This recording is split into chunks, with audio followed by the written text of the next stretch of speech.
pessoal, tudo bem com vocês? Estou aqui começando mais um episódio e hoje um episódio especial com a nova diretoria da Anacrim, doutora Marluce, doutor Álvaro. Vamos conversar a respeito da advocacia, os desafios da nossa profissão, falar um pouco da Anacrim. Doutora Marluce, tudo certo? Tudo certo, Rodrigo. Obrigada pelo convite. A Anacrim está sempre disposta aí a ajudar no que for necessário, tanto a jovem advocacia quanto a advocacia mais vanguarda. E é isso. Vamos lá. O que é a Anacrim? Já começando, falando um pouo da Anacrim. O que é a Anacrim, como surgiu? Eu acho que quem pode responder essa pergunta melhor do que eu é o doutor Álvaro. Né, doutor Baúber? Em que pese... Não, meu amigo. Em que pese eu esteja na Anacrim desde o começo, mas o doutor Álvaro já começou na Anacrim na diretoria, não foi isso, doutor Álvaro? Sim. Então, o doutor Álvaro pode falar melhor que eu do que é a Anacrim. O que é a Anacrim? E aí, doutor Álvaro? Pois bem, Rodrigo, tudo bem? A todos que nos ouvem. Rodrigo, a Anacrim, a Associação Nacional da Advocacia Criminal, ela nasceu numa insatisfação na época, né? Dos advogados criminalistas, em algum ponto, né? A gente sabe, a OAB, a gente sabe a quantidade de advogados que nós temos aqui em Alagoas, a gente sabe a quantidade de advogados que a gente tem no Brasil, mas a gente nasceu assim de uma insatisfação, porque vez ou outra fica um ponto ali onde a OAB não consegue chegar, né? E a gente consegue entender, né? A gente consegue entender de repente, esses pontos, né? Esses pontos cegos que acontecem, né? Mas a gente sempre está chegando, a gente mantém uma boa relação com a AB desde sempre, mas nasceu de uma satisfação, inclusive com relação à advocacia criminal. Você, como criminalista, você sabe que durante muito tempo a advocacia criminal ela também foi um tanto que eu diria, até vou usar uma palavra bem forte, viu, Rodrigo? Ela foi um pouco criminalizada, né? Ou marginalizada, né? Eles nos comparam um pouco com os nossos clientes, né? Eles não imaginam que a gente está ali defendendo os direitos e talvez em algum dia qualquer pessoa, né, venha precisar de um advogado criminal, seja por qualquer motivo. Até por um simples acidente de trânsito, né? Hoje a gente sabe como é que são as situações, a gente pode saber. Então, dessa insatisfação, a gente começou a montar a Anacrim, né? Ela já existia lá no Rio de Janeiro, né? A sede nacional é lá no Rio de Janeiro, e a gente acabou por fundar aqui um conselho estadual da Anacrim, né? E naquela época eu já participava na diretoria como conselheiro, e depois passei bastante tempo, depois me afastei um pouco, mas fiquei sempre dentro da associação, sempre por ali, sempre conversando, sempre dando pitaco, né, que nem a gente diz, né, e agora fomos convidados para integrar a diretoria na qualidade de vice-presidente, né, doutora Marluce, presidente, e vamos aí fazer uma renovação geral no jeito de advogar. A gente está prometendo chegar diferente, está apenas chegar com força para elevar cada vez mais o patamar mais alto, a advocacia criminal. E a gente conta com você, né? Você está lá na Anacrim também, né, Rodrigo? Sem dúvida. Estou aqui para ajudar, estou à disposição. E eu falo sempre, quem fala do advogado criminalista é porque ainda não precisou do advogado criminalista. Quando ele precisar, ele vai olhar de outra forma, com outro olhar. Eu lembro quando eu comecei a advogar, em 2010, já um pouco distante, uma tia minha ficava brincando, né? Tirando onda, resenhando. Advogado porta de cadeia, advogado isso, aquilo. E um certo dia ela precisou do advogado. E quem estava na porta da delegacia com ela foi o sobrinho, o advogado porta de cadeia. Quando o advogado porta de cadeia teve acesso aos autos, que a primeira coisa que eu fiz, ela já tinha um advogado, eu disse... pela ordem, né? Pediu pela ordem na delegacia. Eu empolgado, começando a advocacia. Eu disse, pela ordem, doutor, queria analisar os autos. Quando era na época os autos físicos, né? Sim. O delegado da Polícia Federal mostrou aqui, eu folheei os autos. E quando eu vi que a documentação daqueles autos era uma documentação de uma empresa que estava, na época, prestando serviço para uma outra prefeitura, e não a prefeitura que minha tia era secretária do município, eu pedi para desentranhar a documentação, e aí foi aquela zoada e tal, e no final o delegado disse, olha, vamos remarcar a oitiva da sua tia. E aí eu vi a valorização, né, do advogado naquele momento. Um advogado preparado, um advogado que já atua na área criminal, e minha tia começou a olhar com outros olhos para o advogado criminal. Então, assim, o advogado criminal, ele é essencial e indispensável em um processo criminal. E quando o juiz, quando o promotor, ele vai precisar de um advogado, né, criminal, ele não vai querer um advogado que já foi juiz, que já foi promotor, um advogado que já foi do civil, não. Ele quer um advogado essencialmente criminal. E aí foi no interior, né? Só você falou em prefeitura, então eu acredito que foi no interior e sua tia saiu gritando para os 4 cantos do mundo lá dentro: meu sobrinho é o melhor advogado criminalista do estado de Alagoas. É assim que funciona, né? Aí você deixa de ser um advogado porta de cadeia. É, perfeito. Né? Perfeito. O Evandro Luiz em Silva dizia, Rodrigo, e outra, Sou né? fã. O cara, assim, as frases do Evandro Luiz Silva são as melhores frases que você, que é advogado criminal, Exatamente. que pensa em advogar, pode olhar lá, né, as frases do vício da liberdade, Exatamente, né? tudo. Queria morrer ali no júri. Isso, Então, sempre frases, né, ele sempre falava, inspiradoras. e ele dizia, sou advogado porta de cadeia, assim, né? Porque às vezes se confundem, né? Quando fala advogado porta de cadeia em um tom pejorativo, né? Perfeito. Querendo diminuir a imagem do advogado criminalista. Mas a gente, volta e meia, a gente está na porta da cadeia, está na porta das delegacias. É lá onde a gente presta o primeiro socorro, né, aos nossos clientes, né? Perfeito. É por aí, assim. Vocês têm quanto tempo já na advocacia? Eu sou novinha. Eu sou bebê. E aí, doutora Marluce? Eu tenho 8 anos na advocacia. Já comecei atuando na advocacia criminal. Desde a faculdade já era o que eu queria. Né, eu saí de uma área completamente adversa. Eu trabalhei por muitos anos na área da saúde. E por ser uma pessoa que sempre me disseram assim: você quer mudar o mundo. Você não...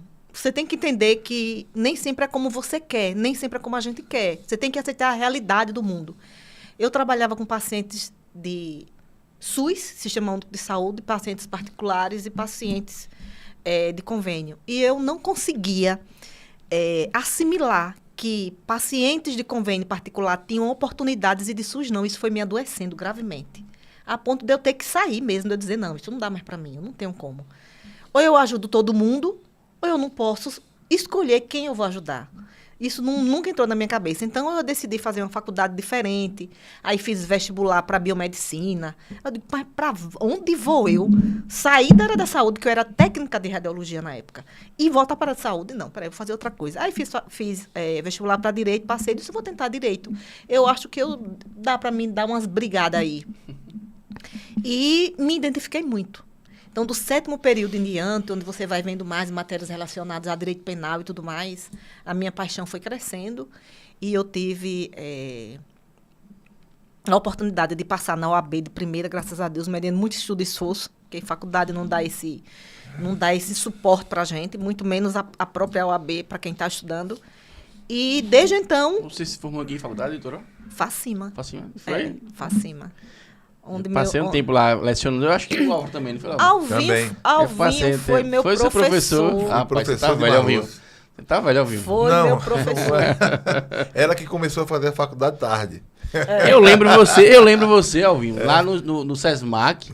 E você ainda chegou na minha sala de aula como monitor do professor procurador Luciano Chagas, professor Luciano. Eu lembro disso muito bem. Você foi monitor dele, eu acho, né? Fui dar uma aula de incidente de insanidade mental, processo penal. Foi. Lembro dessa época. Alvinho era meu professor do processo penal. E teve um semestre, é porque muita gente ele não lembra, teve um semestre que ele dava as 4 aulas, era uma resenha, porque ele saía para o intervalo, aí quando voltava dizia, faz de conta que não sou eu. Faz de conta que não sou eu, é outro professor. Mandar um abraço pro pessoal da Facima, né? Solange tá lá até hoje. Tá lá, Solange. Um abraço, Solange. Quando eu saí de lá, ela já era a coordenadora do curso. Vou trazer ela aqui também. A coordenadora do curso de Direito. Uma faculdade assim que eu não tenho que falar, que me recebeu muito bem. Né? Foi uma época muito conturbada, porque com 13 meses que eu estava fazendo o curso, eu tive um acidente. E precisei fazer 2 cirurgias no tornozelo na época. Então, assim, eu abusei muito da Facima, porque muito tempo fui de cadeira de roda, muito tempo eu fui de muleta. E, às vezes, eu precisava subir, porque, na época, a coordenação era lá em cima. E eu era muito briguenta. Aí o povo dizia, essa daí vai ser criminalista mesmo. Mas, assim, foi muito bom. Um apoio. Eu lembro que tinha uma professora lá, não sei se ainda faz parte, a Ilana, que nem era da área criminal, ela é uma civilista muito boa, Ilana Flávia. Me ajudou muito, mesmo na época ela não era a minha orientadora no meu TCC, mas me ajudou bastante. A própria Solange me ajudou bastante. Então, assim, pode não ser uma faculdade de renome para muitos, mas para mim foi a faculdade que eu me formei. E tinha os melhores professores. E tinha os melhores professores, porque Sem tinha dúvida, sem Alvinho dúvida. e Peixe. muitos outros. Tanto é que na minha turma, uma turma pequena, doutor Álvaro, 11 colegas passaram na prova da OAB no último ano. Quem faz a diferença é o aluno. Então, exatamente. o nosso grupo de estudo, 11 no último ano, fizeram a OAB e passaram. Então, Mas assim, o professor também contribui muito, Rodrigo. Eu costumo dizer o seguinte, e eu digo isso até hoje. Os alunos todos que eu tive, né, eu lecionei bastante tempo, FACIMA, hoje é Unima, né? É Unima, não é isso? É a UNIT, né? Porque na época era UNIT. SESMAC, né? Eu também lecionei no SESMAC. Sou cria daquela casa, né? Eu me formei, né, lá no SESMAC e depois voltei para dar aula no SESMAC, mas eu digo isso até hoje. E tenho, como eu ia dizendo, todos os meus alunos que estão advogando hoje, são meus colegas e são meus amigos. Até hoje eu recebo ligação, Rodrigo, ou então mensagem de WhatsApp: professor, estou precisando tirar uma dúvida aqui com o senhor. Na hora eu já atendo o cara. Quer que eu ligue? Já ligo para o cidadão, já converso com ele, porque tem muito professor que esconde o pulo do gato para os alunos. E eu dizia naquela época já: não, eu estou aqui para ensinar tudo. Lógico, você vai ter que depois moldar, né, a situação a você, porque ninguém é igual, a gente não vai conseguir formar todo mundo igual. Mas o pulo do gato, o melhor livro para estudar, o melhor livro para você fazer a prova do OAB, o melhor livro para você fazer o concurso, os melhores manuais, entendeu? Eu sempre fazia isso aí, né? Eu sempre passava para os meus alunos tudo aquilo que eu aprendi, tudo aquilo que eu sabia que iria, né? E que eu sei que vai contribuir para ele na formação profissional dele lá na frente e vai fazer dele um bom profissional. Então, nunca escondi nada dos alunos. Não tenho medo de concorrência nenhuma. Pode ser o advogado recém saído da faculdade, quando o mais velho que tiver dentro daqui do país, eu não tenho medo de concorrência, eu trato todo mundo bem e sempre, a gente falou aqui logo cedo de preparação, sempre estou preparado para tudo, né? Para tudo, em qualquer hora, qualquer tempo, em qualquer lugar. O debate vier, eu estou pronto para a guerra. É só botar a armadura e acabou-se. Show de bola. Quanto tempo Alvinho na advocacia? Eu tenho mais de 20 anos, eu sou de 2003, vai para o quê? 22? 2003. Vou fazer 25 anos. Não, 22 anos. Vou fazer 22 anos. Estamos em 2025, vou fazer 22 anos. Não é isso? 22 anos. 22 anos de advocacia. Eu comecei em 2010. 15 anos. 15 né? anos de advocacia. 15 anos. E assim, perguntar a vocês, né? Existe uma diferença advogar, né? Hoje e naquela época? Existe uma diferença? O que é que vocês podem falar aqui em relação à mudança na advocacia? Totalmente, né, Rodrigo? Hoje... Posso falar, doutora Marlúcia? Deve. Eu falo demais, né? Não, poxa, quando eu começar, eu não paro mais não. Vai, Porque, menino. as mulheres, pela ordem. Não, pela ordem. Pode gritar o pela ordem aí, as mulheres sempre em primeiro lugar. Presidente, presidente. Não. Sempre em primeiro lugar, Não, presidente. meu Presidente, ele pode, presidente, falar? Com certeza. Então, assim, Rodrigo mudou totalmente, né, cara? Hoje a gente tá no digital, que antigamente a gente não pensava nisso. Isso aqui que a gente tá fazendo aqui. A gente tá trocando ideia, mas isso aqui serve para muita gente que tá nos assistindo ou que vai nos assistir Sem depois. dúvida, né? com certeza. Porque a gente tá trocando experiência, tá falando da vida da gente, tá falando da advocacia, tá falando como foi, tá falando de faculdade, vai falar de tribunal, vai falar da prática, ou seja, isso aqui você só conseguiria fazer em palestras, né, em seminários, e era um outro perdido, né? As faculdades, não por culpa dela, mas não tem um calendário de seminários, um calendário de congresso, né, onde o aluno possa participar. A gente às vezes tinha que sair de Maceió para Recife, de Maceió para Natal, para São Paulo, né, para conseguir palestras diferentes, conseguir profissionais diferentes para a gente entender o que é que estava acontecendo do outro lado, né, do outro lado do país. E hoje a gente consegue ver daqui, né? A gente se contacta com o pessoal de lá. A Anacrim, por exemplo, é uma associação que está presente em todos os estados hoje. Em todos os estados da federação. Em todos os estados da federação, ou seja, eu não preciso, por exemplo, se de repente tem uma audiência física amanhã e o cliente não puder custear a minha ida a São Paulo, mas eu tenho um colega lá, né, que eu vou conversar com ele aqui, vou passar, essa audiência aí você faz, a defesa é comigo, mas faz essa audiência aí, a gente prepara, passa os pontos. Então, mudou tudo, né, cara? Mudou muito. Vou deixar aqui já uma ideia para a Anacrim, o Anacrimcast. Criar um podcast da Anacrim.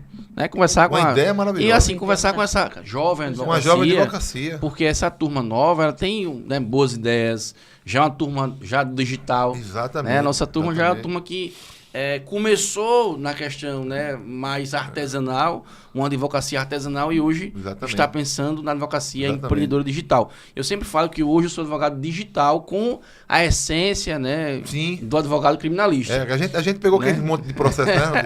Era um físico, calhamaço de processo Físico. físico, assim, 2, Ave Maria. 4, 5, 10 volumes, já pensou? Imagina, um Ela processo sair com 10 3.000 volumes do páginas. tribunal. Eu já saí do tribunal tô falando no geral do fórum. E você deixava com lá aqueles a OAB, cachorros. saia com papel, Sim, né? deixava a OAB, saía com papel, É. né? Pra ir tirar xerox, né? Fotocópias do processo. Só pegava a OAB quando voltava. E às vezes saía com um carrinho puxando. De Eu tantos trabalhei volumes. Tantos volumes que tinha. no Modo Soares, em 2000, acho que 2009, 2008, sei lá. Eu era estagiário e sexta-feira, antes do carnaval, eu fui pra Palmeira dos Índios tirar uma cópia de um processo. Eu achei que era um processo pequeno, processo grande, e eu aqui, tirando cópia lá no centro de Palmeira dos Índios. Então, assim, realmente, a gente teve essa oportunidade, né, de ter experiência com o processo físico e hoje com o digital, que é totalmente diferente, né? Agora, até hoje, Rodrigo, por exemplo, se eu vou fazer um júri, eu tiro cópia das também. principais peças daquele processo e eu levo ela também. no físico. Eu não consigo ainda me adaptar. Eu encaderno, eu separo, né, os também, depoimentos. né, Porque às vezes tem um processo que tem vários depoimentos, né? Depoimentos, o laudo, né, Aquilo ali pericial, ficou comigo. tudo também. Até hoje também. ficou comigo. E é melhor para você manusear, Sim. para você riscar, para você colocar um apontamento, né? E Mas até aí a porque, gente... na maioria das vezes, Alvinho, a gente mostra isso aos jurados. Para o convencimento é melhor. Porque perfeito. assim, eu vejo muita gente que é muito digitalizado, leva o computador e mostra. Não, eu gosto de escrever, de rabiscar. Mas hoje dá pra gente usar os recursos digitais também. A gente tanto mostra para o advogado, como a gente deixa lá um telão, uma TV lá, O solicita, grande, né, ou solicita uma TV antes pra o gente poder acesso. passar lá. Perfeito. E aí a gente na hora mostra, né? Tô aqui lendo, né? Porque tem um promotor que gosta de gracinha. É. Tá onde isso aí, né? Qual a página? Tá né? aqui. Mas Aí mostra você lá na vê, TV. Alvinho, que... Doutor. Não tô inventando Não, e muitas vezes, desculpa, doutora acho Maluci, que- muitas vezes, né, no júri, quando eu comecei, eu perguntava, excelência, pela ordem, aí o promotor parava ali, qual é a página? E às vezes ele não estava lembrado, ele ficava olhando. O promotor ficava puto, filho da puta. E um monte de volume. Papel, Eu fiz um júri uma mas vez. tá no processo, tá no processo, tá no processo. Eu fiz um júri uma vez, foram acho 3 dias de júri, direto. E o processo tinha assim uns 11 volumes. Mas, rapaz, Misericórdia. e eu disse, meu Deus, a gente vai ter que fotocopiar. Rapaz, o custo também para o cliente, né? Não é isso? Porque não é barato também. Né? A gente vai ter que fotocopiar tudo. Porque não dava tempo de você fazer uma carga e passar uma semana escolhendo o que você queria. Você tem que fazer fotocópia de tudo, numa casa dessa de cópia grande, e depois você ia separando o que você queria, que você irá pro júri. Então hoje o digital, em tudo, né? Até pra gente mesmo, como o marketing pessoal, né? A gente hoje consegue gravar alguns vídeos. Eu vejo você gravando muito bem os vídeos lá no Instagram. Tô melhorando. Você acompanha lá, de vez em quando eu boto lá. Coisa mais linda, doutor Rodrigo. Vamos fazer a nossa live, Vamos fazer a live, vamos fazer a live. A live a gente precisa voltar urgentemente, mas assim, hoje a gente consegue até passar de forma mais leve, né, para as pessoas que estão começando a advocacia, para as pessoas que têm curiosidade sobre o direito, né, os nossos seguidores, assim, não são todos de advogados, mas tem pessoas que querem, né, a gente pega um assunto cotidiano que está acontecendo, faz uma live, como a gente gosta de fazer, faz um vídeo, né, posta ali, coloca um texto e tal, legal, ou seja, hoje mudou demais a advocacia, né? Ontem eu participei do evento do Ricardo Nunes, o Ricardo Eletro. Ele estava aqui em Maceió e tal, e aí ele falou uma coisa interessante em relação à empresa que ele tinha, né, Ricardo Eletro e tal. Ele falou bem assim, ó, quem vendia era o marketing. Eu gastava 50 milhões por mês. Então, marketing vendia e o meu vendedor, ele trava pedido. O cara chegava já lá na mesa dele ali, meu amigo, você tem que vender. O marketing que colocou ele na mesa, colocou ele na loja. Sim. Por isso que ele fazia aquelas coisas, né, lá ficava na porta lá, entrava, abria gente que estava entrando na empresa. Mas o marketing é o que vendia. Mas ainda há quem não entenda que o marketing é essencial e o marketing é investimento. Perfeito. Né? Ainda há quem entenda que não, acha que não, estou gastando, vou gastar com isso, mas se ele gastar 50 milhões, ele lucrava muito quanto? Dinheiro, muito dinheiro. Isso é 1 para 1 bilhão. Muito entendeu? dinheiro. E assim, ele falou ontem no evento, dizendo, ó, o marketing digital era uma das formas de marketing. Porque eram várias. Sim. Eu gritava ali só. O importante é gritar. Hoje você grita na internet, você grita no dia a dia. Eu gritava na porta lá vendendo, mas assim, eu já tinha investido ali no jornal, investido na televisão, investido na internet, não sei o que e tal. Então, é preciso saber que o advogado, ele também é um vendedor. o escritório da advocacia é uma empresa. Então, se você é advogado, não pensa que o seu escritório é uma empresa, você vai fechar o seu escritório. Você tem que pensar grande, pensar diferente. Porque o advogado, ele é preparado apenas para quê? Para atividade intelectual. Sim. Estudar apenas a ciência, né? Do direito penal, civil e tal. Meu amigo, você tem que pensar que existe vendas, marketing, gestão de pessoas, de escritório, de processo. Inteligência artificial hoje. Que tá chegando aí, né? Tá chegando com força. Chegando com tudo. Então, assim, a gente tem que pensar que a advocacia, ela é empreendedora e digital. A advocacia artesanal, ela ficou, né, lá no passado. Mas a OAB tá querendo... Não, aí vem a OAB, não, aí vem a OAB, né, a nível nacional, eu não tô falando aqui da OAB aqui local, né, da nossa ordem, mas assim, eu vi uma matéria dizendo que vai mudar, não pode ostentar, não pode não sei o quê. Meu irmão, o cara tem que andar com aquele carrinho, o cara começou. O cara tem que andar com aquele carrinho velho lá, o cara começou. E eu comecei numa cassinha em 2010, um Unozinho 1.0, financiado 60 parcelas. 60! Então o cara tem que ficar a vida toda advogando com aquele carrinho ali. Sim. Meu amigo, o cara tem que mudar, pô, o cara tem que evoluir. Todo mundo que está em uma profissão ou em uma empresa tem que ter lucro, porque senão vai fechar. Vai fechar as portas. E ontem o que eu mais escutei lá do Ricardo Nunes, ele falava, venda, tem que vender. E se você não vender, você vai fechar a sua empresa. Não adianta você ter um escritório bonito, né, pomposo, se você não vender.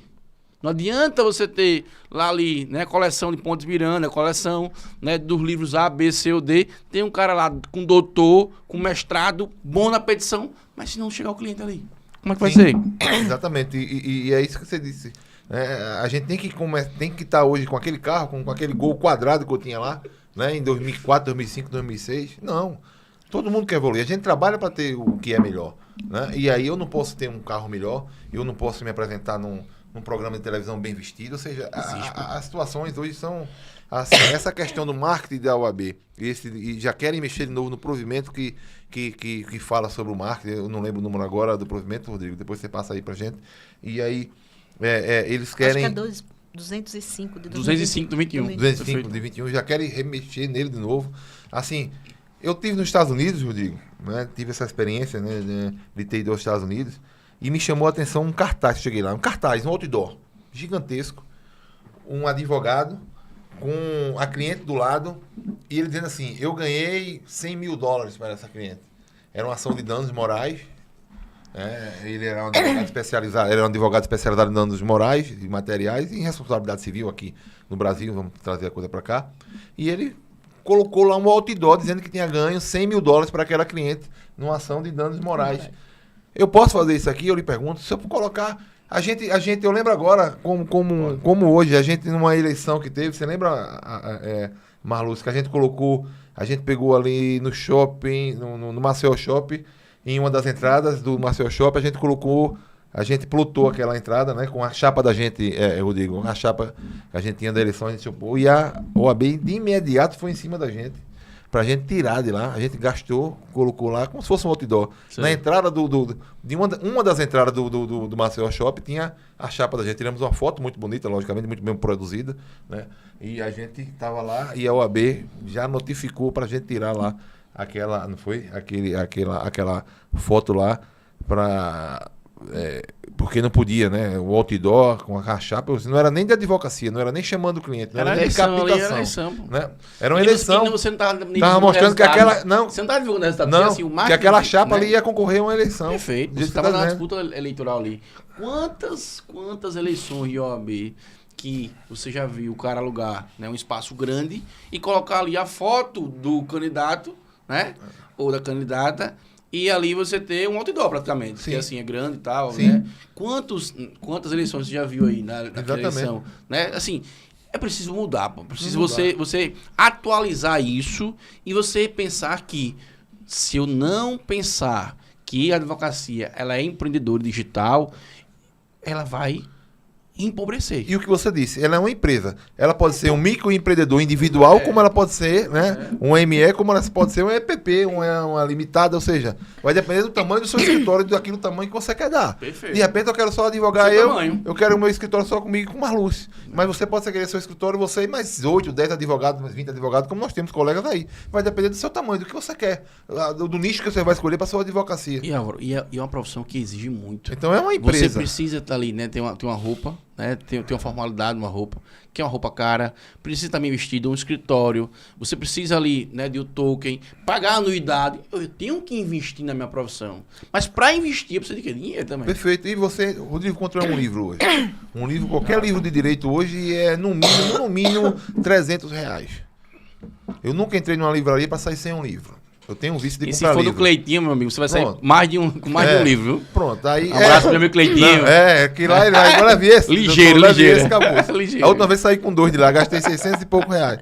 Aí quando ele disse o preço, eu disse, rapaz, não tem um desconto aí não. Ele, não, agora não, uma semana o senhor tem outro desconto quando vier aqui. Esse ano eu quero Mas- ganhar livro no meu aniversário. Quanto é? Eu falei em um congresso uma vez, eu disse, olha, Caro. o difícil não é passar na OAB, o difícil é deixar de pagar o Cleitinho, que até hoje eu pago uma parcela. os livros de OAB, porque Da na minha OAB. época, em 2009, eu fiz a OAB e podia levar livro, pô. É. Você lembra daquela época? Lembro. Pronto, você podia levar livro, É. eu levei uma mala de livros. Eu ia comprar um livro do Cleitinho, comprei acho que uns 10. Ele deixava eu levar porque também não dava tempo de você consultar tudo. Pode levar o que você quiser. Mas é aquela situação que você falou. Aí, quanto é um livro? Aí você gasta com livro, você gasta com terno, gasta com sapato. Tem que ter um carro bom, né? Para você estar se deslocando ou não. Tem um escritório, né? Você tem que atender bem o cliente. Tem um café que está aí pelos olhos da cara. Tem a cafeteira. Tem a internet. Perfeito, tem a luz. Cara, é uma empresa. É cara. empresa, pô. Eu E acho você- que, na verdade, Elvinho, é a profissão que mais investe Exatamente. nela mesma. É a profissão que mais investe, você não pode divulgar. Você não E os pode caras ter- pensam né, que a gente- tem a gente- um marketing Porque- mais aberto, pô. Como você mesmo disse, Rodrigo, por exemplo, se eu vou no fórum diligenciar com o juiz e eu já vi colegas com a indumentária desapropriada, e isso, assim, é inaceitável, porque o juiz vem com olhos diferentes. Então, se eu vou no fórum, não é, a nossa profissão existe, que a nossa indumentária seja apropriada para isso. Isso passa até credibilidade. E eu lembro que tem essa colega que queria se associar, ela perguntou se podia assistir uma audiência comigo, uma audiência de instrução comigo. Eu disse, pode e tal. Mas eu olhei para a roupa dela assim, disse, meu Deus, como é que a pessoa vem para um fórum vestida dessa maneira, com um vestidinho quase que transparente, para que caia, né? Enfim, mas foi. Mas a gente investe sempre. A gente não pode ficar sem um computador, sem um bom celular.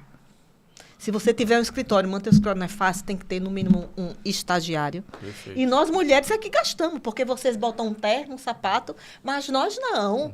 A gente Tá quer vendo? um cabelo Eu não arrumado. uso nem meia mais, até sem meia. A gente quer uma também já bijuteria, teria. não falo nem joia, uma Até a bijuteria, um meia, bom perfume. Marluz, a gente tá economizando hoje, que tá tão caro. Usa sapato sem meia, social sem Então, meia. Já também. imagine a gente, né, como gasta. E eu falei nos livros, viu, presidente? Falei nos livros porque a população, muita gente tem a impressão que a gente não estuda mais depois que a gente sai da faculdade. Mas a gente precisa estudar, a gente compra curso de atualização, pós-graduação, né? Porque o advogado mesmo, raiz, o Rodrigo sabe disso, a gente tem que estar se especializando direto. Tem que estar se atualizando direto. Então a gente tem que ter mais de uma especialização, mais de uma pós-graduação. Tudo isso é caro, gente. Não é barato. Não é barato. Então, às vezes, você coloca um post no Instagram e aí vem a OAB. Esses dias teve colega, viu? Eu soube que teve colegas que foram notificados porque estava indo demais lá na rádio. Você soube? Aquela rádio do Pastor Hamilton. Foi notificado porque estava indo demais lá. Eu não posso ir numa rádio, eu não posso ter um Daqui a pouco programa. vamos proibir o podcast direito eu da não posso rede. ter um podcast? Gente, Poupe. peraí. E aí a gente vê médicos fazendo, colocando outdoors com o nome dos médicos, com fotos, com tudo, e com panfletos. E você não pode fazer nada disso porque você está captando o cliente. Não é assim, mudou. Né? A coisa mudou de lá atrás para até o dia de hoje, a coisa mudou muito, né, na advocacia. Né? E o digital, o marketing e publicidade tem que fazer parte do nosso dia a dia, porque senão, como você disse, senão a gente vai fechar. Já não basta a gente ficar 5 anos esperando, porque a gente diz assim, né, Rodrigo? O profissional liberal, no mínimo 5 anos para poder se estabilizar. Já não basta isso. Né? Então, e aí você não poder fazer uma publicidade, tudo bem, a gente não vai estar floreando demais. Mas se é uma publicidade verdadeira, se é sincera, se corresponde à sua verdade, à sua realidade, por que não? Perfeito. Show de bola. E assim, eu queria perguntar a vocês, qual foi o maior desafio na carreira de vocês até hoje? Deixa eu começar E aí? por mim. Presidente, vice-presidente.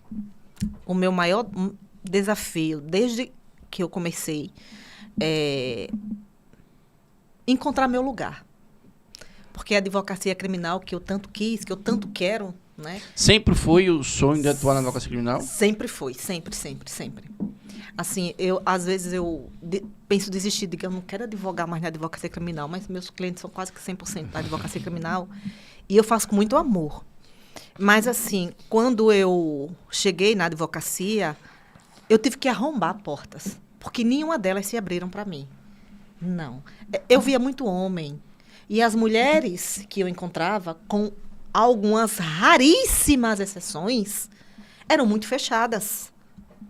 É como eu disse num podcast antes, assim, ela está procurando uma oportunidade, eu até quero vê-la bem, mas eu não quero vê-la melhor do que eu.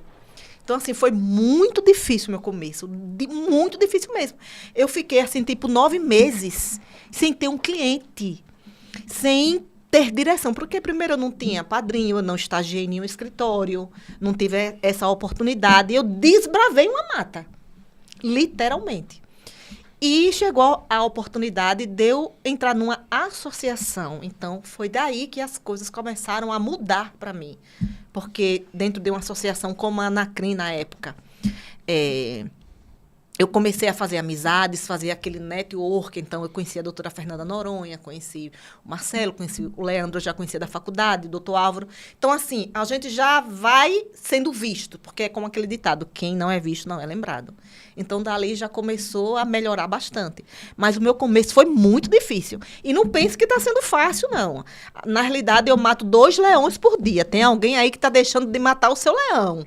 Mata o seu leão, que eu estou cansada de matar o meu e o seu. A advocacia não é fácil, a advocacia criminal não é fácil. Nós, mulheres, a gente disputa, a gente não sabe o quê. Eu não sei o que é que a gente disputa, porque a gente deveria nos apoiar mais, ajudar uma a outra mais. Não está colocando procuração dentro de processo dos colegas, das colegas, como já aconteceu comigo, e tentar fazer mais parcerias com aquelas que estão chegando. Eu tento muito ajudar no máximo que eu posso. Alguma colega que esteja chegando e tudo. A gente está sempre aprendendo, Rodrigo.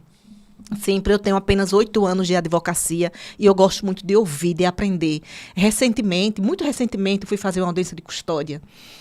E é um tema muito falado, mas por incrível que pareça, na prática, o despreparo dos colegas é algo que você precisa ver. Então, eu fui fazer essa audiência de custódia, eram 4 réus, era um meu e o outro de outra colega, outro de um colega, e tinha um colega lá de até um certo renome, que foi fazer a audiência de custódia. Aí eu sentei, eu disse, agora eu vou assistir uma aula de processo penal. Eu vou até anotar as pérolas de sabedoria para eu não esquecer, porque, ao meu ver, era uma pessoa preparadíssima para uma audiência. Fiquei super decepcionada. Super decepcionada. Eu disse, isso é uma audiência de custódia, que um colega desse tão... Eu disse, agora eu vou mostrar a ele o que é uma audiência de custódia. Eu acho que eu citei um princípio que ele nem sabia. Lembro hoje. E pior ainda do que esse colega, foi uma colega advogada que eu nunca tinha visto, que tinha chegado também para fazer o outro cliente, porque como era 4, como eu disse a você, e o Ministério Público, ele pugnou pela liberdade provisória mediante medidas cautelares, inclusive monitorização eletrônica. Aí eu disse que aquela medida era desproporcional ao caso, né? Com relação ao meu cliente. Comprovei que a quantidade da droga era pouca, que ele não integrava nenhuma facção criminosa, que se condenado fosse, Aí eu expliquei por que se condenasse fosse. Porque pelo pacote anticrime, ele tinha o direito à diminuição de pena e até mesmo, talvez, até um acordo de não persecução penal. Então, se fosse colocada a monitorização eletrônica, pelo princípio da homogeneidade, ele estaria sofrendo a sanção mais gravosa do que se condenado fosse. E a colega, depois de ouvir as alegações do colega, que eu achei que ia ser assim grandiosa, mas eu fiquei muito decepcionada, a minha, ela chegou e disse: a defesa concorda com o pedido do Ministério Público. Aí ela não ouviu que o Ministério Público pediu para colocar monitorização no cliente dela, e ela concordou com isso. Então, se você chegar... E ainda derrubou a sua tese, né? E ainda... Não, e chegou... A única coisa que ela disse: a defesa concorda com o pedido do Ministério Público. Com o pedido do Ministério Público. Gente, pelo amor de Deus, isso não existe. Assim, isso ficou gravado na minha cabeça, porque foi a primeira vez, e acredito que seja a última que eu tenha visto. Porque, em que pese fossem 4 réus, mas eles estavam sendo ali, né, avaliados, né, porque a gente sabe que a audiência de custódia é para avaliar a legalidade do flagrante, tudo não entra no mérito. Mas, muitas vezes, o Ministério Público entra, então a gente também tem que pegar o gancho, né, porque a gente quer que o nosso cliente seja liberado ali. E você chegar e dizer: eu concordo com o Ministério Público, ou seja, você prestou atenção que o Ministério Público pediu para que não fosse decretada a prisão preventiva. Mas medidas cautelares, você tem que prestar atenção, porque monitorização eletrônica, querendo ou não, é uma prisão. Se for raio zero, por exemplo, é prisão domiciliar. Ninguém quer. Enfim, aí chega um advogado numa audiência de custódia e diz: eu concordo com o pedido do Ministério Público. Aí eu disse: gente, quanto mais eu vivo, mais eu aprendo. Porque eu falo, mas a doutora Fernanda Noronha consegue falar mais que eu. Ela consegue, nas audiências, falar mais que eu. Quando ela diz assim: doutora, quer falar alguma coisa? Eu já pego o apanhado dela, vejo se ela esqueceu alguma coisa, ou se for eu que vou fazer a audiência mesmo. Eu anoto os principais pontos. Como eu disse a você, eu pego muito tráfico de drogas. E a gente tem que ter muito atenção, porque, assim, nem sempre os juízes que fazem são juízes criminais. Então, você tem que ter uma tese muito boa. Tem promotor que quer prender de qualquer jeito. 1 quilo de maconha, o cara primário, deixar o cara preso. Por qual motivo? Você vai de encontrar a letra da lei? Você tem que mostrar para o promotor que não pode, né? Porque a lei diz, ela deixa uma brecha muito grande, que ela diz a quantidade da droga não ser expressiva. O que é expressivo? Cada juiz vai ter um entendimento diferente. Recentemente, um meu ficou preso com 5 quilos de droga, porque o juiz achou expressivo. Não é expressivo. Era uma juíza que eu nunca tinha visto. Mas dizer também as condições do fato, né? O momento da prisão, da situação que foi apreendido também ali, se tinha balança, formato de acondicionamento da droga. Não tinha balança. E assim, e ainda que for tráfico, não é? O que a lei diz é o seguinte: se for réu primário não integrar facção criminosa, a quantidade da droga não ser expressiva, ele faz direito à diminuição da pena. Ele faz direito ao tráfico privilegiado ou até mesmo um acordo de não persecução penal que a 11ª Vara geralmente pede. Às vezes até quando tem arma ele pede, quando é primário, entendeu? Então, fala apenas não integrar a facção criminosa, a droga não ser expressiva a quantidade, só que expressiva para mim é 20 quilos, 1 tonelada, como a gente já pegou. Mas 5 quilos o juiz entender expressivo de maconha, que hoje é mais usado do que cigarro comum. Mas você tem que levar em conta o que cada juiz diz, mas você também não pode ir contra a letra da lei. Então, você vai ter que aí usar de muito estudo e tentar, num caso desse, assim, tentar ver se o tribunal derruba ou a vara processante. Mas eu tenho visto muitos colegas despreparados, muitos. Ana aqui pensa em cursos, pensa em palestras. Sim, para essa gestão... Para essa turma nova, né? A turma está começando, né, Alvinho? Começando a advocacia criminal. Vocês estão já organizando aí cursos, palestras. para que eles possam realmente ter um conhecimento da prática, porque assim, é diferente você ser um professor e você ser um advogado. Sim. Eu falo sempre, o professor, ele tá ali na academia com uma referência, agora na advocacia é diferente. Diferente. Você precisa conhecer a prática, precisa saber a realidade da advocacia. Então, vocês pensam já em cursos práticos, cursos, né, como a senhora falou, em relação à audiência e custódia, em relação à questão da lei de drogas. Então, vocês pensam já nesses cursos aí? Sim, Rodrigo. A gente, inclusive, essa nova gestão, a gente já chegou já com a sede própria, na Cambridge tem uma sede própria. E a gente tem lá uma sala que a gente está preparando para cursos. Qual local, avião? Ela fica lá na Lauro Leite Martins, ali no Poço. Na rua em frente à Vitor Artes, para quem quiser se localizar melhor, né? Então ela está ali na Lauro Leite Martins, 78. Aí a gente tem lá um primeiro andar. E aí a gente já está colocando, tem uma sala lá que a gente está preparando. Eu acho que vai caber umas 20 ou 30 pessoas, né, mais ou menos. Mais ou menos. E para curso. A gente vai precisar de você, inclusive. Né? Você vai, sou um soldado. Vai receber pronto, preparado. O seu convite de trabalho.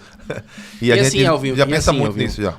E não só na questão dos cursos práticos, mas também levar essa cultura do empreendedorismo, Sim. Né, do digital, Sim. Essa questão também da oratória. Às vezes o cara é muito bom. Precificação. O advogado, né? O advogado é muito bom, mas não sabe falar, tem medo de falar. De se portar. Precificação é de suma importância. Tem advogado que tem livro específico de precificação.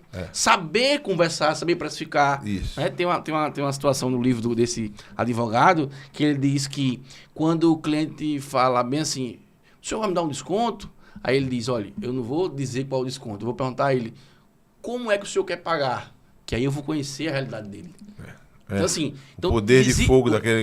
será que ele tem condições de pagar em 2, 3, 4 vezes? Né? Exatamente. Então, assim, é preciso ir além da teoria. Sim. A advocacia exige muito de você. Então, é essencial, né, cursos de empreendedorismo, questão digital, do marketing, de vendas, oratória. Não ficar só na questão também de curso de prática da advocacia né, criminal. Tudo, tem que ter um agregado. Como você disse, hoje é uma empresa, né? E esse mundo digital veio para transformar ainda mais. Então a gente vai ter esse evento agora em homenagem ao mês das mulheres, sexta-feira que vem. E mês que vem a gente já vai estar lançando já o cronograma de cursos, né? A diretoria vai estar se reunindo, mas a gente vai fazer um cronograma de curso para que a gente tenha o ano todo com eventos, com cursos, com requalificações, qualificações, etc. para todo mundo, né? Para a advocacia em geral. Não só para a advocacia criminal, é bom que se diga, né? Quando você fala, por exemplo, em precificação, quando você fala em oratória, a gente não está falando só da advocacia criminal, a gente está falando da advocacia em geral, né? E aí a gente vai fazer isso aí, a Anakin vai ofertar isso aí para os seus associados e mais na frente um pouquinho para também para um público de fora, né? Os advogados que não estejam associados à Anacrim. É isso. Show de bola. Justamente. Quais as habilidades vocês consideram importantes para ser um bom advogado? E aí? Doutora Marluce? Doutor Álvaro? Pessoalmente e particularmente, né?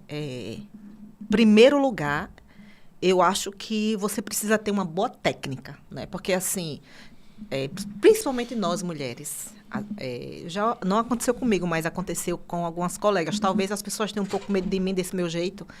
Ela conseguiu... A doutora Marluce é braba mesmo? Dizem que eu sou um pouquinho. Na realidade, eu não tenho paciência para muita coisa. Eu só entro no embate quando realmente vale a pena, mas eu acho que isso é a maturidade que traz. Perfeito. Eu sou firme, eu não sou braba, eu sou firme. Uma das técnicas principais é você ter técnica nas suas petições, um bom preparo para você saber pedir, porque a advocacia é pedir. Eu ia dizer, vocês já são desunidas por natureza, né? Mas eu fiquei com medo de ser cancelado. Né? Depois você corta essa parte aí, viu? Tá ao vivo não, né? Tá. Não, aqui no YouTube, viu? Mas faz de conta que eu não falei. Doutor Álvaro, você está falando uma grande verdade. Tá Nós somos, eu tinha dito ao Rodrigo, doutor Rodrigo, quando eu cheguei aqui, nós somos desunidas por natureza. Quando nós mulheres, eu falo nós de maneira em geral, descobrimos a força que a gente tem, sem ter que estar disputando, sem ter que estar querendo passar para trás, quando a gente perceber isso, aí nós vamos ocupar muito mais lugares de poder, muito mais lugares de visibilidade. Mas eu vejo que nós somos desunidas demais. quando a gente tem a oportunidade de colocar uma mulher lá em cima, as próprias mulheres derrubam. Desunidas e briguentas. Boicotam. Eu tô falando assim, por favor, mulheres, não venham me cancelar. Mas eu lembrei de uma história, posso falar, presidente? Eu fui dar uma palestra lá na Maurício de Nassau, lá em Recife, se não me engano. Acho que foi. E nessa palestra, eu falando sobre a advocacia, né? Sobre o que era advogar, o que era ser criminalista, a paixão, aquela história toda da advocacia criminal que a gente sabe que tem que ter, né? Desde as suas raízes. E no meio da palestra eu falei uma situação que eu já tinha me visto, que era advogar para presas, né? Para femininas, né? Para o público feminino que está preso aí nas penitenciárias. Porque uma vez eu cheguei lá, Rodrigo, e aí essa presa, essa cliente veio falar comigo e ela estava com, eu não sei nem o termo que a gente usa aqui, uma infecção que é comum nas mulheres, sabe? Causada pelo estresse, etc. Tal. Não lembro qual era o nome agora aqui, mas ela quando veio falar aquilo comigo, né? E que estava precisando de mods, né? De absorvente. De absorvente. Eu me senti tão constrangido com aquilo, sabe? Que eu disse, poxa vida, tem que ter mais mulheres advogando aqui para mulheres. Perfeito. Sabe? A sensibilidade, né? A sensibilidade de tratar isso aí, sabe? Porque tem conversa que a mulher tem que ter com mulher. E você como homem, a gente é bruto por natureza. E são coisas que a gente não conversa às vezes nem em casa com a mulher da gente, né? Perfeito. Nem em casa a E gente não conversa. entende, às vezes não não entendo entendo. também disso daí. E aí nessa palestra eu falei sobre isso, contei essa história e disse que precisava de mais mulheres advogando para mulheres, né, nos presídios femininos, né? Aí quando eu terminei a palestra, tinha uma palestrante lá, depois de mim, mas quando terminou, que a gente foi para o coffee break, aquele negócio todo lá, ela me chamou assim do lado e disse assim, você está querendo que a gente só advogue para as mulheres, né? Separar o ambiente de trabalho? Eu disse, repara, eu disse, jamais. Não, doutor, eu estou dizendo que precisa de mais mulheres no presídio feminino, porque Perfeito. eu tenho várias clientes mulheres, né? Eu tenho várias clientes mulheres e essa situação me incomodou.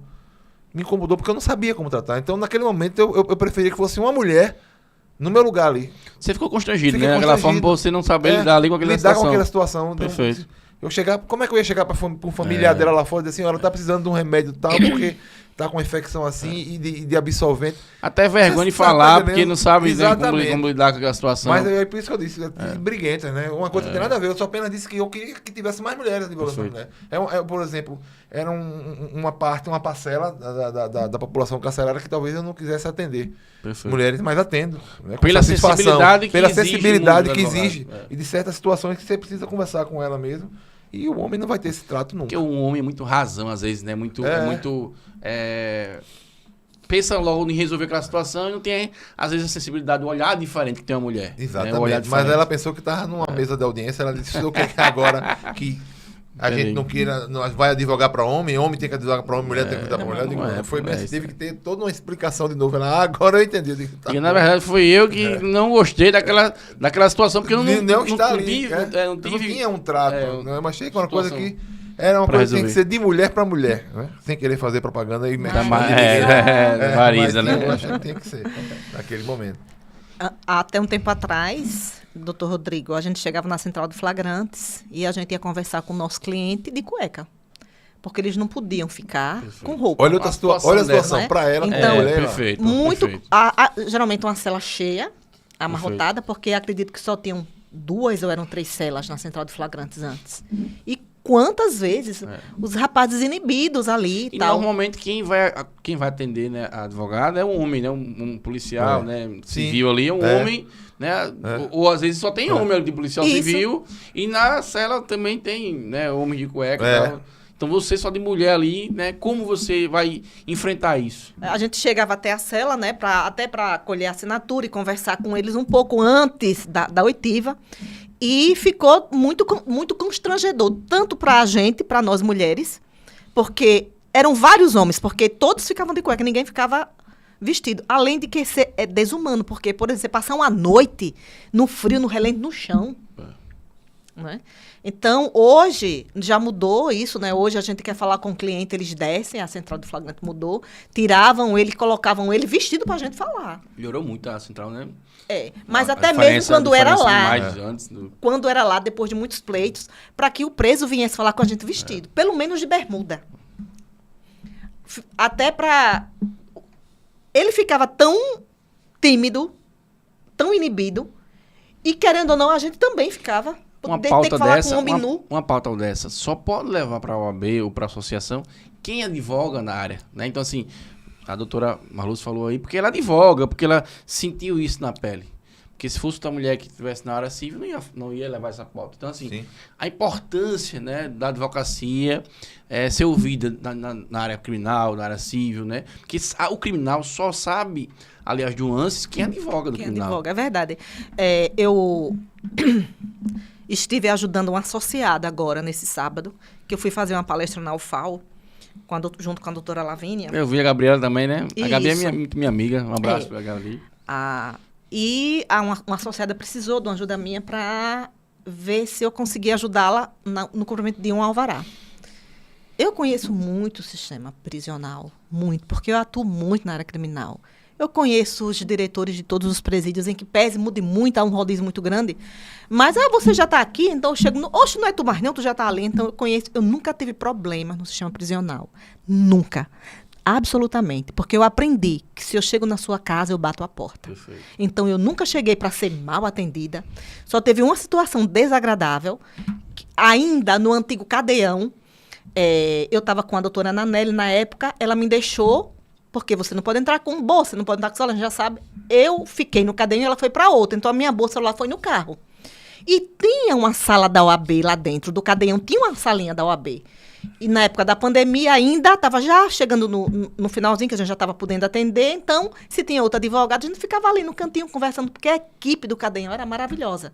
Não tinha problema. Só que tinha uma guarita, e nessa guarita nunca tinha ninguém. Nunca, a gente já passava direto, porque eu nunca tinha visto ninguém até ali. Nesse dia, quando eu passei, a moça disse: ei, moça, para onde você vai? Eu disse: eu vou atender uma pessoa. Ela disse: já tem outro advogado e não pode ficar não lá. Eu disse: sim, mas eu vou ficar na salinha da OAB até o colega ser atendido. Eu disse: não pode, porque a sala da OAB está em reforma. Eu disse: mas eu estive aqui a semana passada e não estava em reforma. Ela disse: tá sim, a senhora não vai entrar, a senhora vai ter que ficar ali. Eu disse: meu amor, vou ficar no sol. Mas onde as esposas de presos ficam, eu não fico, porque isso é um desaforo. Porque eu não sou esposa de preso, eu sou uma advogada. Aí fiquei, porque eu não tinha como ligar para a doutora Ana, porque eu não tinha como, e fiquei. Eu fui até firme com ela, não foi grossa. Tipo assim, uns 5 minutos, ela vem. Doutora, olha, a senhora me desculpa, a senhora me perdoe, viu? Mas assim, realmente, de fato, a sala da OAB não está em reforma. A senhora pode ir lá, não sei o que, eu acho que viram nas câmeras, doutor Álvaro. E me conheceram. Aí lá vem o diretor na época, lá vem a outra pessoa: doutora, a senhora me desculpe, essa policial, ela estava de licença, chegou agora, não sabia. A senhora... Eu disse: não, se preocupe não. Ele disse: não, fica até com medo, porque se fosse outro advogado, já estava aqui, a OAB todinha já estava aquela zoada. Eu digo: não, de jeito nenhum. Eu só não fiz o que ela queria, porque ela queria que eu ficasse ali. Eu achei injusto. Foi o único problema, mas assim, que eles mesmos resolveram. Nunca tive, absolutamente. Hoje eu consigo falar com diretores dos presídios pelo WhatsApp, eu resolvo. Mas o que eu vejo é que a nossa ordem, isso é uma crítica direta, que tem pessoas que estão ali na Comissão de Relações Penitenciárias que não tem um cliente ali dentro. Vai saber as agruras como? É como nas faculdades, tem professores de práticas que não praticam, né? Perfeito. Então, isso para mim é um absurdo. E eu descobri agora, no sábado, que presidente não sei de onde, não sei de onde, não sei de onde. Eu digo: como mais essa pessoa se vê aqui no presídio hoje? Não tem um cliente aqui dentro, não sabe o que a gente vive aqui realmente. Não sabe o que a gente passa, o que a gente realmente precisa. As demandas da advocacia criminal, quem sabe é quem está ali. Mas uma pessoa que tem um cargo por ter, essas coisas ainda me deixam assim, pasma. Mas acontece. Acontece. E acontecem situações que me deixam ainda. Eu vi uma vez eu fui no presídio feminino, e agora, não, faz um tempinho que eu não vou lá, me disseram que os interfones dos parlatórios estavam consertados, mas até foram uns 4 anos sem conserto. É um presídio em pé de segurança máxima, por cima, você fala por vidro, eu gritava. PSM2, eu fui um dia desse, também tava tudo quebrado lá. Mas o presídio feminino não tinha um que funcionasse. de nenhum dos módulos, nem A, nem B, nem 1, nem 2, nenhum funcionava. Acho que é módulo 1, módulo 2. Não funcionava nenhum. A gente falava literalmente, assim, você queria falar uma coisa mais particular? Não tinha nem como, porque as policiais penais tudinho ouviam. E um dia eu cheguei lá para ser atendida e aguardei, doutora, a senhora aguarda que tem um colega sendo atendido. Esse colega, advogado, estava conversando com a detenta na grade. Complicado. Aí eu digo, peraí, aqui para o que dá em Chico não tá em Francisco, não, é? Ah, doutora, porque ele é da relação, não sei o quê, penitenciário. Mas ele é tão advogado quanto eu. A cadeira que ele senta, eu também sento. Se ele pode falar com essa facilidade, que é até bom pra gente ouvir, porque eu tenho que gritar pra minha cliente ouvir, eu não admito, não, uma coisa dessa. Eu acho que ele até ouviu a minha reclamação lá, porque eu reclamei mesmo, fiquei abusada, porque, oxi, que é isso? Que privilégio é esse? A Defensoria Pública não, que chega lá até com uma TV LED de 200 polegadas. Mas a gente, advogado, não. Toda. Aí você chega, eu vejo um advogado com regalias que a gente não tem. E uma pauta importante também é quando o advogado, né, fazer um júri, um exemplo, processo de 3 mil folhas, você não tem como você conversar com o seu cliente mostrando ali, né, o processo no parlatório. É preciso uma sala, né, específica para isso. Perfeito. Para mostrar o processo, mostrar as provas. Porque na própria audiência o juiz pergunta, o senhor sabe das provas que tem contra o senhor? Ele vai falar, não sei não, porque o advogado não mostrou. Exatamente. E não tem como você conversar em relação ao processo. E aí, a gente vai pedir para que na hora leiam lá o processo todo para ele? Não vai ler. Não tem. Trabalhar com o cliente preso é a pior coisa que tem no mundo. É a pior coisa que tem. Porque a gente não consegue, justamente isso, a gente não consegue mostrar a ele tudo aqui existe dentro do processo. Não existe defesa, ampla né? defesa, ela não é ampla, né? Perfeito. A defesa ampla não existe, ou a ampla defesa. Não existe porque você não consegue. E o cara, aquele que está preso, o seu cliente, ele é que faz a primeira defesa, a defesa leiga, né? É por isso que a gente senta do lado do cliente ali na hora da audiência, né? Porque em volta e meia a gente conversa com ele, com xixa, isso daí aconteceu, não aconteceu, porque quem viveu Perfeito, o momento é ele. E o interrogatório é meio de prova e meio de defesa. E meio de defesa. E ele não sabe o que está acontecendo dentro do processo, como é que ele vai se defender? Né? Uma vez eu tive que representar um magistrado sozinho, não fazia parte de nenhuma associação naquela época nem nada, porque na hora da audiência de instrução, eu me dirigi ao meu cliente, reservadamente a gente na mesa assim, de audiência, mas eu ia lá do lado dele e saí. Tal. E o juiz queria impedir esse ato aí, queria impedir esse ato. E aí eu tive que consignar em ata, né, que ele estava defendendo ali o direito dele de defesa, ele como leigo, mas foi ele que viveu aquele momento, né, e o interrogatório era meio de defesa também, então por vários momentos eu tenho que me consultar com ele, o juiz subiu o tom, aquelas coisas desagradáveis que acontecem aí às vezes na audiência. Que precisa você ser firme, né? Você precisa ser firme, né? E eu tive até que representá-lo depois por conta disso. Ou seja, ainda há essa situação. Mas como você disse, como ela lembrou aqui, a Defensoria Pública entra lá com o notebook. A gente já fez um pleito desse uma vez, anos atrás. Vamos renovar. É importante. Vamos renovar agora de novo. Para quem atua na a gente queria entrar com um pendrive ou um computador estéreo, sem internet, sem nada. Podia até o advogado, né, uma sala específica, um computador, para ele mostrar ali. Sim, um computador o processo, lá, mostrar nas provas, conversar. Você lava lá um pendrive, coloca lá o processo lá, mostra ele ali o que está ali, qual é o seu critério de defesa que você vai fazer, para que ele saiba o que está acontecendo. Gravada, né? Então o júri lá, que é bifásico, a audiência gravada, você não pode mostrar a primeira fase ali, né? A gravação dele pro cliente aí. Ainda está ocorrendo uma falha aí, que isso vai ser pleito da Anacrim também, a gente já conversou sobre isso. Nos júris, os debates não ficam gravados. Fica gravado o interrogatório, né, e a oitiva das testemunhas, né, defesa e acusação. Mas o debate não é gravado, e é preciso que esse debate seja gravado. Porque como é que a gente leva muitas vezes o recurso no tribunal e a gente prova que foi debatida aquela tese ou que tal tese não foi debatida? Quando a gente diz que o julgamento foi contrário à prova dos autos, né, e vem aquela tese de que foi debatida ali, as duas teses, como é que a gente vai provar? Se não ficou gravado aquele debate?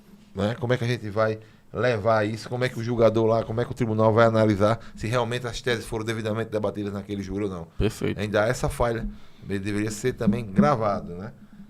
Não que seja um recurso do advogado, a gente tem que, vamos dizer assim, grampeado, como a gente chama, a gente tem que levar um microfone de lapela com um gravador para a gente né? Mas tem que ser gravado o debate na íntegra, né? Tanto a fala do Ministério Público quanto a fala da advocacia e as intervenções de magistrado também. Eu acho que isso precisa ser feito com urgência, para que realmente a gente possa exercer o contraditório para a defesa e levar essas provas para o tribunal quando preciso, né, de maneira bem integralizada. Perfeito. Primeira coisa, quando eu olho um processo que está na fase recursal, tribunal, é na questão da gravação das audiências. Exatamente. Que às vezes ele é colocado ali para julgamento sem estar com as audiências. Ou também, outro ponto, Álvaro Marluce, é em relação a acordo de colaboração.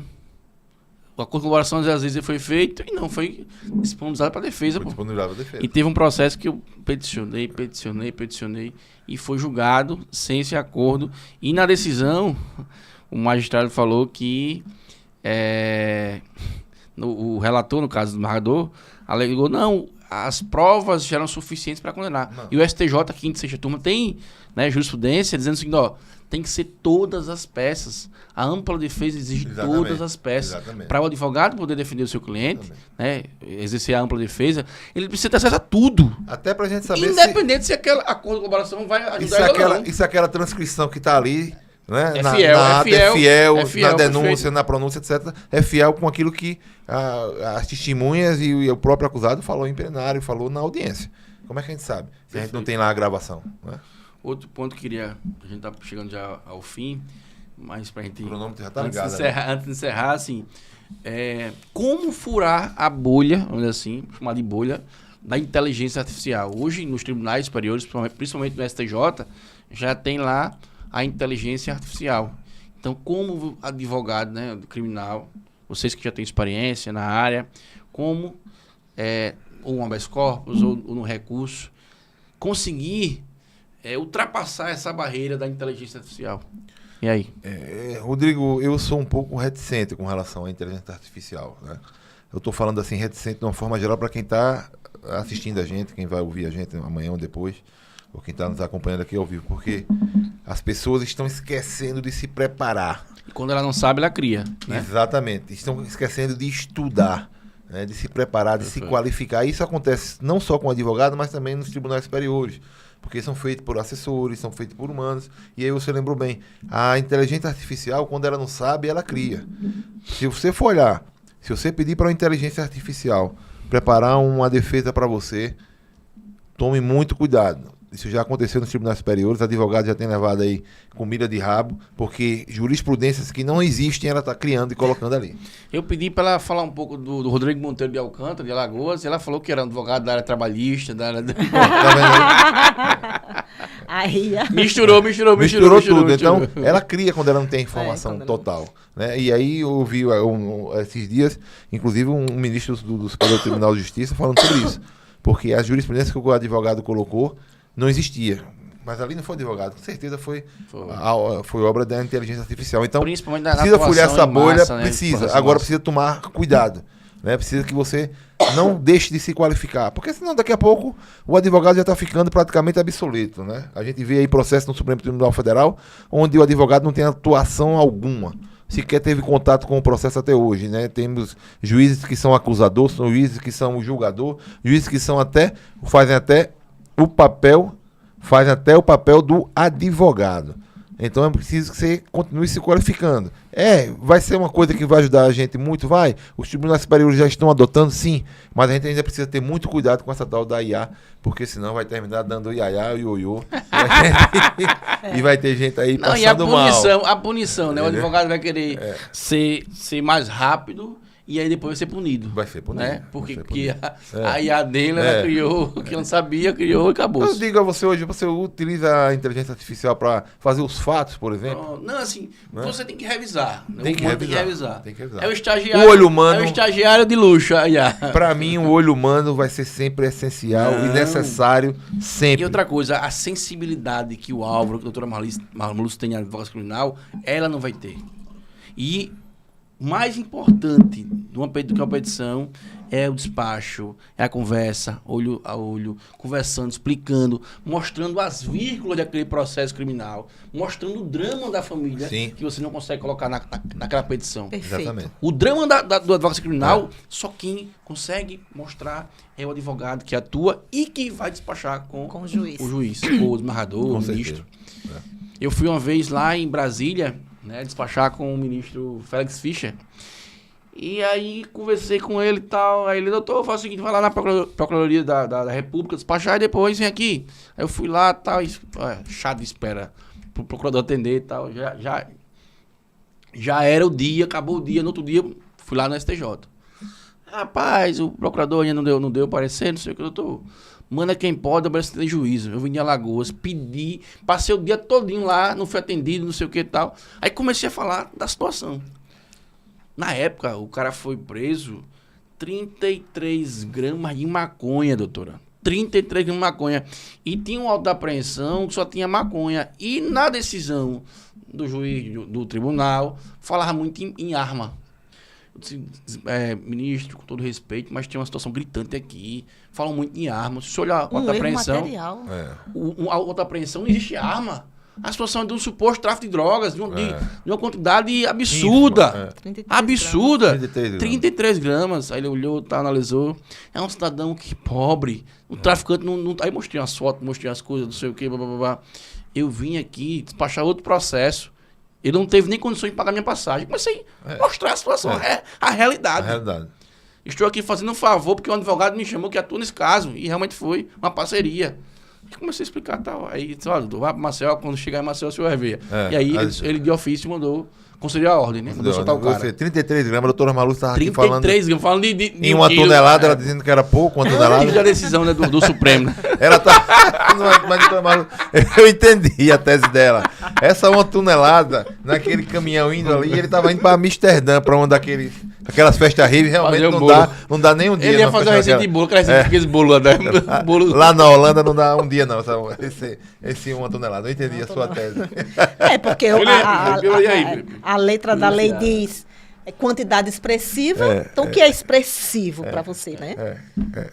Ainda bem que agora, se for pego, eu falo assim, né? Já mudou, né? O Supremo já veio com essa Se não for na periferia, porque a maneira que a nossa briosa polícia ela vai abordar um cidadão na periferia é diferente da maneira que ela vai abordar um cidadão na parte nobre da cidade. Isso é fato. Não tem conversa, não tem. Já chega deitado no chão, não sei o quê. Então, é complicado, assim, é complicado. É complicado. A gente que vive a advocacia criminal, às vezes eu... É a advocacia da resistência, né? Você fala, né? Eu levei uns gritos de um tenente uma vez, numa situação de um problema com o conselho tutelar, que o avô tinha supostamente abusado da criança, e o conselho tutelar já conseguiu tirar dos avós, e foi aquela confusão tudo, e eu fui ouvida, e a mãe que não estava, o conselho tirou... O conselho teve a autoridade de tirar a criança dos avós, né? Mas a guarda era da mãe. O pai estava em Portugal, a guarda era da mãe. Então a mãe chegou, pegou a filha e foi-se embora para outro lugar. Aí a polícia foi para casa da não sei o quê. Eu disse, gritando comigo o tenente. Eu disse, o senhor tem um documento aí dizendo que a criança não pode estar aqui, mas a criança está com a mãe. Se o senhor me mostrar um documento dizendo que a mãe, que a detentora da guarda não pode ficar...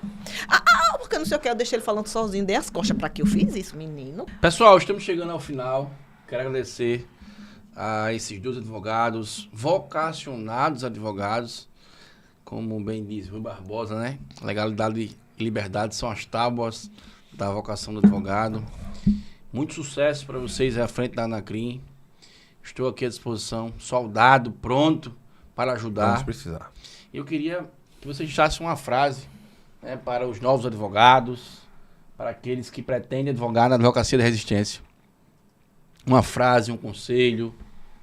Eu vou dar um conselho, não vou trazer nenhuma frase pronta, né? Eu já tenho o Vício da Liberdade, e aí eu copio aquela frase Luiz e Silva, né? de Evandro Luiz e Silva, eu gosto muito dele. para mim foi um dos... E considerado o advogado do século, né? Sem dúvida. Foi considerado o advogado do século, um dos maiores advogados criminalistas do Brasil. Pouca gente conhece essa advocacia nova que está aí, não sabe quem é, procurem saber, né? Mas eu queria dizer a vocês, simplesmente se preparem. Tá? A advocacia criminal não é brincadeira. Não é porque você se apaixonou pelo direito penal, né, ou namorou com o direito penal lá na faculdade, que você vai estar aqui achando que está ainda apaixonado, né, que ainda vive aquele romance. A advocacia criminal ela tem que estar no seu sangue. Então, no primeiro momento, na primeira dificuldade, ou se você quiser retroceder ou deixar a sua colega sozinha no processo, como foi o caso da doutora Marluce, você não serve para a advocacia criminal. A advocacia criminal é advocacia de resistência e não é profissão para covardes. Não estou aqui dizendo que você tem que ser um machão, que você tem que ser um louco, um desvarado, não. Mas você tem que saber que vai passar por dificuldades, vai passar por situações cada vez mais atrozes, que você não espera. Então, se prepare, se qualifique, se requalifique. O digital está aí, como o doutor Rodrigo falou logo no começo. Procurem sempre estar à frente do seu tempo. É isso só que eu digo, tá bom? Ficam Dona Marluce. Eu já comecei na advocacia no direito criminal. De fato, a advocacia criminal não é uma profissão para covardes. Na maioria das vezes, você tem que enfrentar. Entretanto, como bem o doutor Álvaro falou, você tem que estar preparado para saber enfrentar. Não é só enfrentar, é saber enfrentar, para você não perder a sua razão e para você argumentar corretamente. Porque a argumentação correta, dentro do que precede a nossa lei, o nosso ordenamento jurídico, você certamente vai sair dali, eu posso dizer até vitorioso. Não é? Já aconteceu comigo de eu ter que descer grota para pegar um cliente lá gritando porque tinha sido tiro, e eu conversei de uma maneira muito respeitosa com a polícia me entendeu. Não, doutora, tranquilo, faça. Então, entender o seu limite, entender o limite de cada um e se especializar, estudar, continuar, né? Porque se tem uma profissão que você precisa estudar, é a advocacia criminal. Você precisa estar atento a tudo. Então vamos deixar essa frase de efeito aí, né? Formada com essas palavras da doutora Marluce, né? Vou pegar agora o gancho e vou dizer assim para você. Na advocacia criminal, não perca a razão. A melhor defesa é a argumentação. Show de bola. Fiquem com Deus. Valeu, pessoal. Um abraço. Que Deus abençoe a todos. Quem não ouve, não prospera. Tiago Brunet. E até o próximo episódio. Um abraço.